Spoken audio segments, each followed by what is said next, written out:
Oh, shit. Yeah! Who's your daddy now, bitch?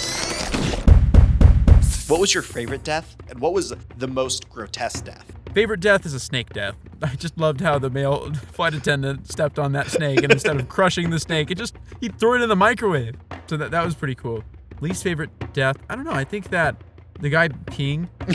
Right? Oh, yeah. I don't know. It just felt a bit juvenile. That's another thing. I, again, haven't seen the movie or anything, but I feel like for years I've seen, social media commentary being like, snakes on a plane unlocked a new fear, pissing on an airplane.